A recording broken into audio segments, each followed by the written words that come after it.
આપનું સ્વાગત છે। ડભોઈ વડોદરા રોડ પર પલાસવાડા ક્રોસિંગ નજીક સ્ટેટ મોનિટરિંગ સેલ ગાંધીનગર દ્વારા બે ગાડીઓમાં લઈ જવાતો વિદેશી દારૂનો જથ્થો ખેપ મારનાર સહિત ઝડપી પાડવામાં આવ્યો।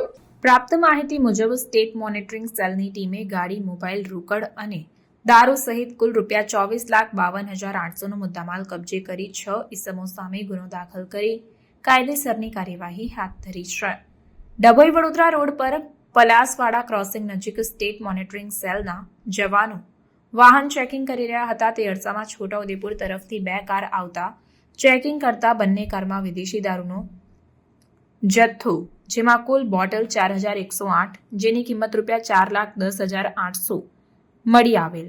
ત્યારે સ્ટેટ મોનિટરિંગ સેલની ટીમ દ્વારા બંને કાર ચાલકને ઉતારી નામ પૂછવામાં આવતા રઝાક અબ્દુલ મંસૂરી અને દિલીપ મહેન્દ્રભાઈ પરમાર નાઓના નામ જણાવ્યા હતા। ત્યારે બંનેની ધરપકડ કરી મુદ્દામાલ ક્યાંથી લાવ્યા અને ક્યાં લઈ જતા હતા તે આધારે કુલ 6 લોકો સામે ગુનો દાખલ કરી અન્ય 4ને વોન્ટેડ જાહેર કરી કાયદેસરની કાર્યવાહી હાથ ધરવામાં આવી છે। સ્ટેટ મોનિટરિંગ સેલની ટીમે કાર, રોકડ રકમ અને દારૂનો મુદ્દામાલ સહિત કુલ કિંમત ₹24,52,800નો મુદ્દામાલ ઝડપી પાડી કાયદેસરની કાર્યવાહી હાથ ધરી છે।